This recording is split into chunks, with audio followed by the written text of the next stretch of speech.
When my son Nathan banned me from his Christmas dinner, I nodded, climbed into my truck, and drove into Crescent Bay's fog. 2 days later, my phone lit up with 18 missed calls, and I knew the real storm was just beginning. The words hit me like a sucker punch to the gut. "Dad, you're not welcome at our Christmas dinner." My son Nathan's voice was steady, almost rehearsed, as he stood in the doorway of his sleek oceanfront home in Crescent Bay, Oregon. The December wind howled off the Pacific, rattling the driftwood chimes hanging from his porch, their hollow clinks echoing the emptiness I felt spreading in my chest. I stood frozen, my work boots planted on the polished cedar deck, staring at the boy I'd raised, the boy I'd poured my life into, now looking at me like I was some stranger who didn't belong. The salt air stung my face, but it was Nathan's words that burned. Why? That's the question that screamed in my head, but all I managed was a hoarse, "What do you mean, not welcome?" Crescent Bay sprawled below us, a rugged coastal town hugged by jagged cliffs and whispering pine groves. The kind of place where the ocean's roar drowned out your thoughts if you let it. It was December 20th, 2025, and the town was decked out in holiday cheer. Strings of white lights twinkled along the boardwalk, and the old lighthouse on the bluff swept its beam through the thickening fog. My cedar cabin, tucked in the hills a mile inland, felt a world away from Nathan's glass-walled palace, perched like a smug king overlooking the waves. I'd spent 20 years as a contractor, building homes for folks in this town, my hands calloused from hammering nails and hauling lumber. But this house? This was my biggest job. $180,000 of my savings, 5 years of mortgage payments, all to give Nathan and his wife, Lauren, their slice of the American dream. And now, they were kicking me out of it. Nathan shifted, his Patagonia jacket rustling, avoiding my eyes. His wife, Lauren, hovered behind him in the foyer, her blonde hair pulled into a perfect bun, her cashmere sweater screaming money. Her parents, Charles and Margaret Hawthorne, were the real puppet masters here. East Coast elites who summered in Nantucket and thought a guy like me, John Callahan, son of a fisherman, with dirt under my nails and a high school diploma, wasn't fit for their holiday table. Lauren's manicured fingers gripped the doorframe, her lips tight, like she was bracing for a fight. Nathan cleared his throat. "It's just, Lauren's folks are coming, Dad. They've got their traditions, you know? They want a certain vibe for Christmas. It's easier if it's just them." Easier. The word landed like a slap. Easier to erase me, the guy who'd bankrolled their hardwood floors, their custom blinds, that $1,500 KitchenAid mixer Lauren used maybe twice before abandoning her baking phase. I glanced past them into the living room, where a 10-foot Christmas tree glittered with crystal ornaments, each one probably costing more than my weekly grocery bill. The ocean churned outside, gray and restless, mirroring the storm brewing in me. "A certain vibe," I repeated, my voice low, dangerous. "And what vibe is that, Nathan? One where your old man's too rough around the edges for your in-laws' delicate sensibilities?" Nathan flinched, his wedding ring catching the light from the chandelier, a chandelier I'd paid for when Lauren decided their old lighting was too dated. He looked like he wanted to crawl into a hole, but Lauren stepped forward, her voice smooth as silk but sharp as a razor. "John, don't make this a thing.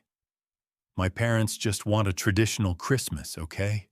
No offense, but your loud stories, your chili con carne or whatever, it's not their style." She paused, her eyes flicking over my flannel shirt like it was a personal insult.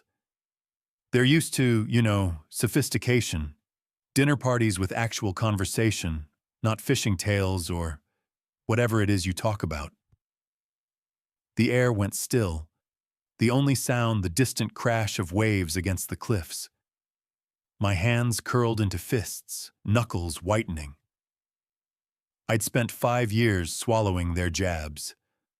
Lauren's subtle digs about my working-class charm, Charles calling my late wife Emily quaint, like it was a compliment. Margaret's pursed lips every time I offered to grill. Emily, God rest her soul, would have laughed in their faces, her warm smile lighting up our modest cabin where we raised Nathan with love and scraped together dreams. But Emily was gone 8 years now, and I'd been carrying this family alone, my bank account bleeding out while they lived like royalty. Sophistication, I said, my voice barely above a whisper, each word deliberate like I was carving it into stone. You mean the kind of sophistication I paid for? The kind that comes with my money but doesn't include me? Lauren's eyes narrowed, but she didn't back down. Nathan looked like he was praying for the floor to swallow him whole. Dad, please, he muttered. Don't make this harder than it has to be. Harder, as if I hadn't spent $180,000 keeping their dream afloat.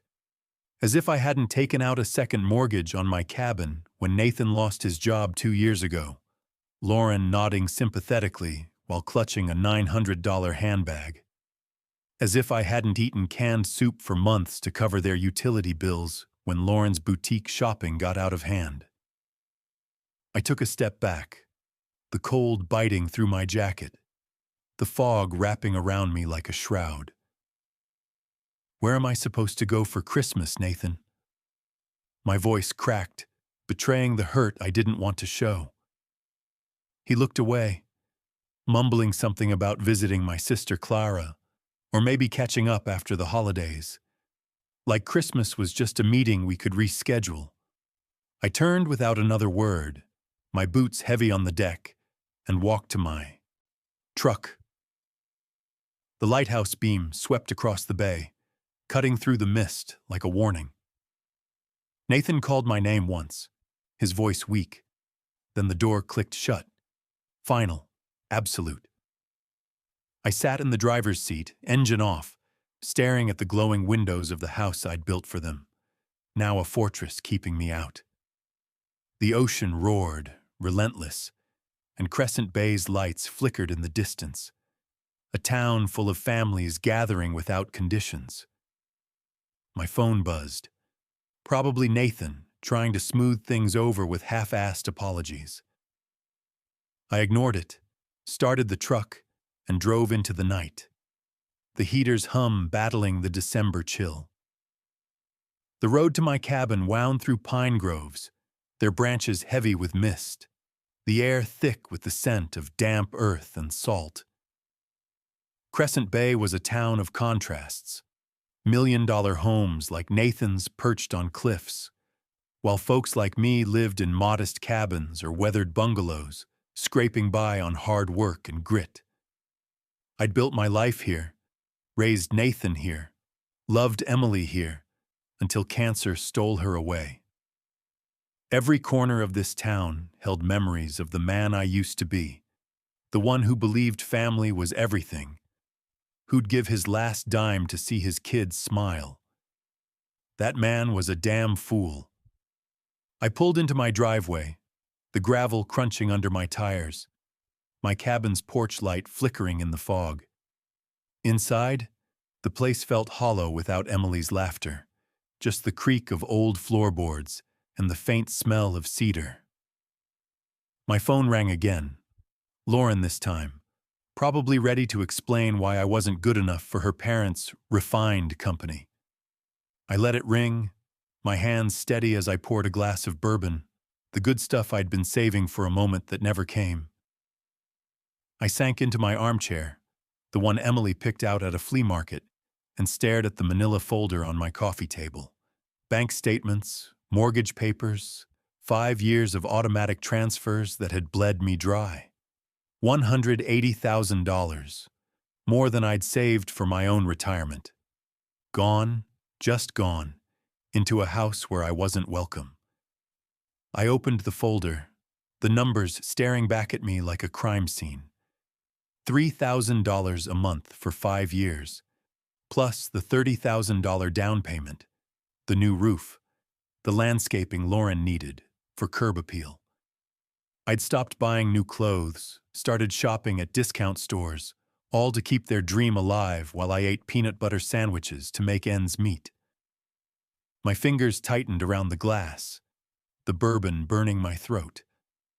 Lauren's voice echoed in my head, her casual dismissal of my chili con carne, her parents' need for sophistication. Screw that. I grabbed my phone, scrolled to my bank's number, and dialed. "Customer service, this is Amanda," a cheerful voice answered. "I need to cancel an automatic transfer," I said, my voice steady as steel. I gave her the account details, my hands calm, my mind clear. $3,000 monthly to Coastal Credit, account ending 8192, effective, immediately. She paused, typing in the background. "You've been making this transfer for 5 years, Mr. Callahan. Are you sure?" I looked around my cabin, the chipped paint, the drafty windows I couldn't afford to fix because every dollar went to Nathan's mortgage. "I'm sure," I said. "Done. Anything else?" "No," I replied, a weight lifting off my chest. "That's everything." I hung up, the silence in my cabin deafening but clean, like the air after a storm. Outside, the fog thickened, wrapping Crescent Bay in a ghostly veil. For the first time in years, next month's budget would balance. For the first time since Emily died, I could fix my porch light, buy decent groceries, maybe even take a weekend trip to the mountains. I walked to the fireplace, struck a match, and watched the bank statements curl into ash, 5 years of sacrifice going up in flames. The fire warmed my face, hotter than I'd felt in ages. My phone buzzed again. Lauren, no doubt, ready to demand something else. I didn't check it. Instead, I raised my glass to the empty room, to Emily's photo on the mantel, to the man I was becoming. "Merry freaking Christmas to me," I whispered, and meant every word. But this was just the beginning. Lauren and her parents thought they could push me out, paint me as the outsider in my own son's life. They had no idea who they were messing with. Tomorrow, I'd start digging. Every receipt, every social media post, every lie they'd told to keep up their perfect image. Crescent Bay was a small town, and secrets didn't stay buried long. By the time I was done, they'd learn what happens when you bite the hand that's been feeding you for years. The morning after I burned those bank statements, I woke to the smell of fresh coffee and the distant cry of gulls over Crescent Bay. My cedar cabin, tucked into the misty hills above the town, felt different, lighter, like it had exhaled a decade of burdens. The fog outside was thin today, letting slivers of winter sun pierce the pines and dance across my kitchen's worn oak table. I poured a mug of black coffee, the steam curling like a promise, and sat in my armchair, the one Emily and I had haggled over at a flea market 20 years ago. For the first time in years, I wasn't calculating how much money would vanish from my account in 3 days. Freedom tasted better than the dark roast I'd finally splurged on. My phone buzzed on the counter, Lauren's name flashing like a warning flare. I let it ring, savoring the quiet.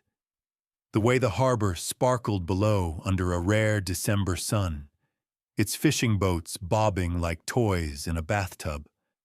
Crescent Bay was waking up, locals trudging to the diner, tourists snapping photos of the cliffs, the lighthouse on the bluff standing sentinel against the Pacific's restless churn. I'd built half this town's homes, my contractor's hands shaping its skyline. But today, I was done building other people's dreams. Lauren's call went to voicemail, then another, then a text.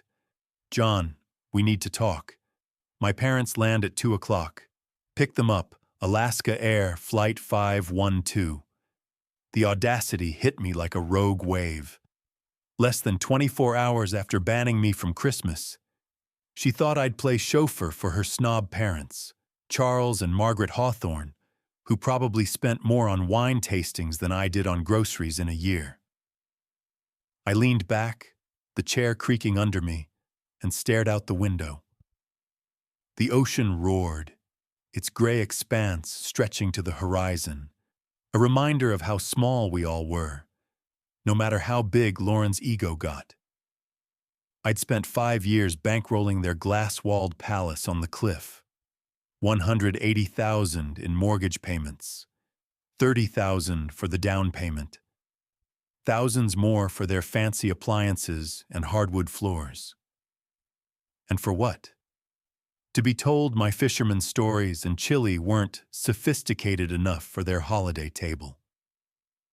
I sipped my coffee, the bitterness matching my mood. No more. I wasn't their ATM or their errand boy. Let them figure out how to get Charles and Margaret from the airport. By noon, my phone was a war zone. 6 missed calls, 3 texts, all from Lauren, each more demanding than the last. John, this isn't optional. My parents expect you. I ignored them, flipping through the Crescent Bay Chronicle, the local paper, its pages filled with holiday ads and fishing reports. Seagulls wheeled outside, their cries sharp against the wind. I felt a strange calm, like the moment before a storm breaks. At 2:15, the call stopped, replaced by a furious text from an unknown number. We're stranded at the airport. Where the hell are you? Charles, no doubt, his retired banker ego bruised by the indignity of waiting at baggage claim. I pictured him in his tailored coat, Margaret clutching her designer purse, both fuming in Crescent Bay's tiny airport terminal. Good. Let them stew. I brewed another pot of coffee, the rich aroma filling the cabin, and settled into the sports section. The Seahawks had lost again. Some things never changed. By 3:30, my phone was buzzing like an angry hornet's nest. Lauren, then the unknown number, then Lauren again. I turned it face down, the silence as satisfying as the first bite of a perfectly grilled steak. Outside, the town was alive with holiday prep. Kids chasing each other on the boardwalk, shopkeepers stringing lights along Main Street. I organized my junk drawer, finding old receipts and a photo of Nathan as a kid, grinning on the pier with a fish bigger than his arm. Back when family meant something, back before Lauren and her parents turned him into someone who'd rather impress East Coast elites than hug his own dad. At 4:15, the calls became relentless, a digital tantrum.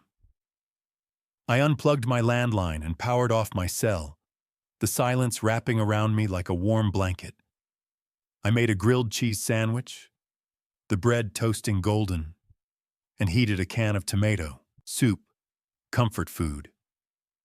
I hadn't allowed myself in months, not when every dollar went to Nathan's mortgage. The soup steamed in my favorite mug, the one Emily painted with a goofy crab. Outside, the winter sun dipped low, casting long shadows across my backyard, where a lone pine stood guard. Somewhere across town, Charles and Margaret were probably arguing over taxi fares, cursing the unreliable guy who dared to stand them up. My soup tasted better for it. By 5 o'clock, I was flipping through movie options on my ancient TV, relishing an evening free of emergency calls for money or last-minute favors. I was reaching for the remote when a pounding shook my front door. Not a knock, but a fist hammering like it meant to break the frame. The sound was pure fury, rattling the windows. I set down my mug, my pulse steady but quickening, and peered through the peephole. 3 figures crowded my porch like a pack of wolves. Charles, red-faced and snarling. Margaret, her perfect hair a mess. And Lauren, her designer coat wrinkled, eyes blazing. I opened the door, the ocean's roar loud behind them, and braced for the storm. "What the hell is wrong with you?" Charles bellowed, shoving past me into my living room, his loafers tracking mud on my rug. "We waited at that goddamn airport for 3 hours." Margaret followed, her lips a thin line of rage, her perfume cloying in the small space. "This is utterly deplorable, John. Behavior like this is beneath even you." Lauren brought up the rear, her makeup smudged, voice sharp as a switchblade. "You humiliated us. My parents had to take a $50 cab because you decided to throw a tantrum." The nerve of it, the sheer gall, lit a fire in my chest, but I kept my voice cold, steady. "Get out of my house." They froze, shocked by the steel in my tone. Charles's face went from red to purple, his finger jabbing the air an inch from my chest. "You don't get to make demands, buddy, not after what you pulled." I didn't flinch. My eyes locked on his. "This is my house, Charles. My rules. Get out." Margaret stepped forward, her voice dripping with the kind of condescension only old money can muster. "John, you clearly don't grasp the gravity of your mistake. My husband has connections in this town. Business, social, political. You can't treat people like us this way." Lauren nodded, her arms crossed. "You're nobody, John. A nobody who embarrassed us in front of everyone." I took a slow breath, the ocean's roar filling the silence, its rhythm grounding me. "A nobody who paid for your daughter's house, her car, her whole damn lifestyle," I said, my voice low, each word a bullet. "A nobody who's done playing your game. Get out." Charles jabbed his finger closer, but he didn't touch me. "You'll regret this, Callahan. I know people, important people, who can make your life hell." Margaret's smile was sharp enough to cut glass. "Actions have consequences, John. Yours will be very public." Lauren grabbed her father's arm. "Daddy, let's go. He's not worth it." They stormed out, their rental car's tires screeching as it vanished into the fog. I locked the door, the deadbolts click loud in the sudden quiet. The cabin felt cleaner, like their presence had left a stain that was finally lifting. But Charles's threat lingered, a dark cloud on the horizon. I picked up my mug, the tea still warm, and sat by the window, watching the lighthouse beam sweep the bay. For the first time, I felt a flicker of concern, but it was drowned by something stronger: anticipation. They wanted to play dirty? Fine. I'd show them what a small-town contractor could do when pushed too far. 3 days later, I was scanning the Crescent Bay Chronicle over coffee when my own face stared back from page 4. The headline screamed, "Local contractor abandons elderly couple in holiday storm." My hands stilled, the mug halfway to my lips. The photo was old, from my company's website, showing me in a hard hat, smiling like an idiot. The story was worse. Charles and Margaret Hawthorne, visiting their daughter for Christmas, were left stranded at Crescent Bay Airport for over 4 hours Sunday, when local contractor John Callahan failed to appear for a pre-arranged pickup. The couple, both in their late 50s, faced frigid temperatures as a winter storm warning loomed. Frigid temperatures? It was 55 degrees and sunny. We couldn't believe someone would abandon us like that. said Charles Hawthorne, a retired banking executive. We called repeatedly, but Mr. Callahan never answered. The article painted me as a heartless jerk, a loose cannon with erratic behavior and questionable mental stability. No mention of Nathan banning me from Christmas. No hint of the $180,000 I'd poured into their lives. Just me, the villain who left poor elderly tourists to freeze in a storm that never happened. The byline read, Eliza Harper, lifestyle editor. I didn't know her, but I knew Charles's game. He'd called in favors, used his banking connections to plant this hit piece. Smart, ruthless. In a town like Crescent Bay, where reputation was currency, this could ruin me. I read the article again, my temper flaring, then set the paper down.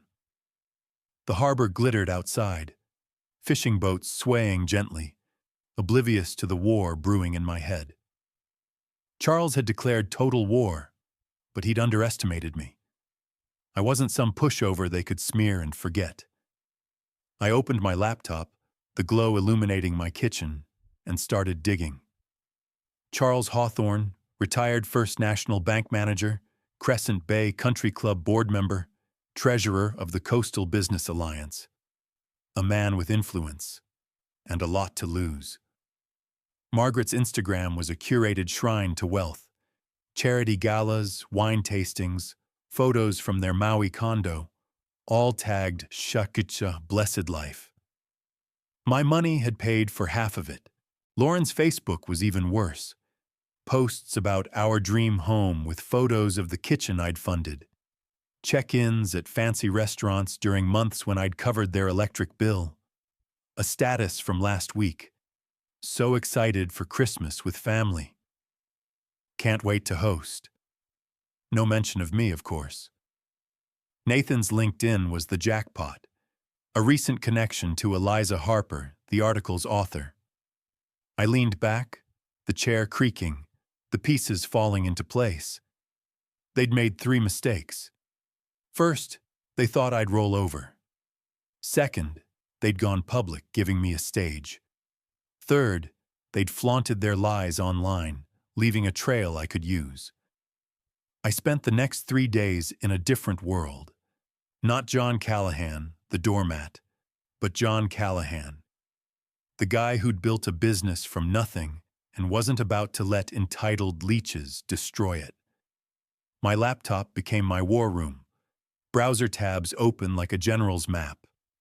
I pulled bank statements, receipts, canceled checks, $245,000 total, including the down payment, renovations, and 5 years of mortgage payments. I printed screenshots of Lauren's posts, Margaret's galas, Charles's smug country club speeches. I marked up the newspaper article, red ink circling every lie, storm warning, false, erratic behavior, bullshit, elderly couple, they were barely older than me. By December 24th, I had a manila folder thick with evidence, a ticking bomb ready to go off. Lauren's Facebook announced their Christmas dinner for 12. Friends, neighbors, local bigwigs, the kind of people who read the Chronicle and judged you by it. Perfect. I dressed in my navy suit, the one I'd worn to Emily's funeral, pressed and sharp, a uniform for the man I was becoming. At 6:30 p.m., I drove to their cliffside home, the ocean roaring below, the house glowing with warm light. Cars lined the driveway, laughter spilling through the windows. I parked across the street, my briefcase heavy with truth, and checked my watch. 6:45.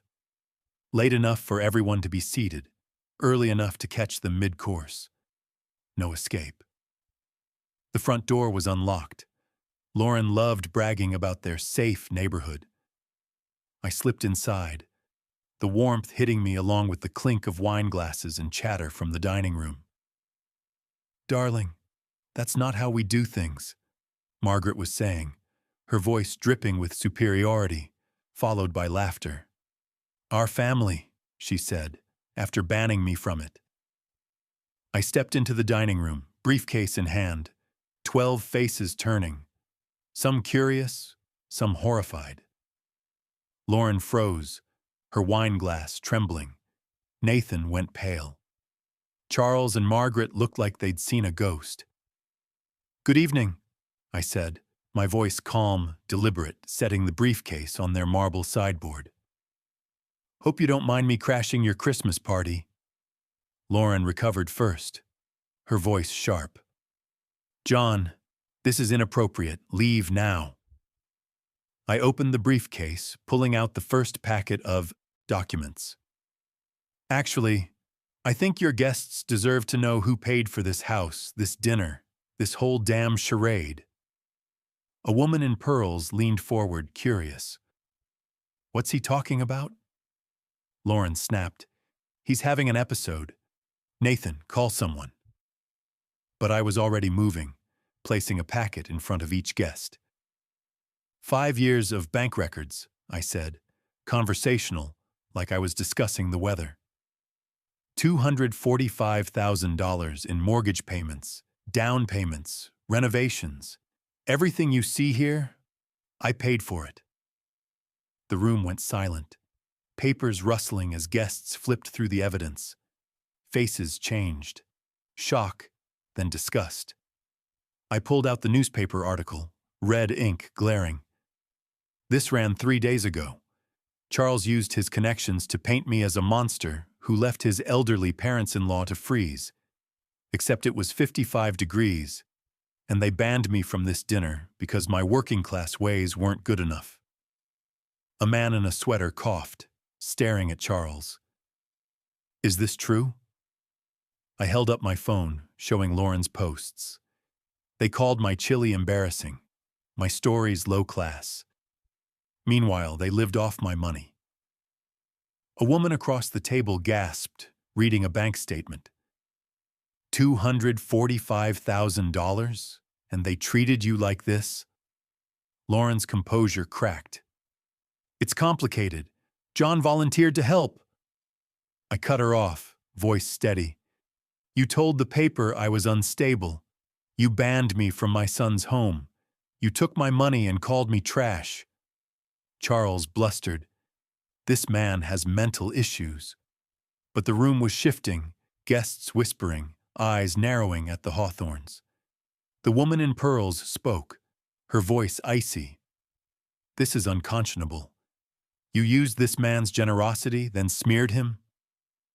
I closed my briefcase, straightening my tie. "Enjoy your dinner. It's the last one I'm paying for." I walked out, the ocean's roar drowning out the chaos behind me, voices rising, accusations flying. It was the sweetest sound I'd heard in years. Months later, a foreclosure notice arrived. Nathan and Lauren, $9,000 behind, 14 days to pay or lose the house. Nathan showed up at my cabin one March evening, broken, his suit wrinkled, eyes hollow. "Dad, I'm sorry," he said, voice cracking. "I didn't know about the article. I let them walk all over you." I let him in, the cabin cozy with new furniture, fresh paint, my first mortgage-free purchases. "You gave me away, Nathan," I said, not unkindly. $245,000, 5 years of my life, and you chose them. He cried, head in his hands. "I know. I screwed up. Can you forgive me?" I looked at Emily's photo on the mantel, next to a new one.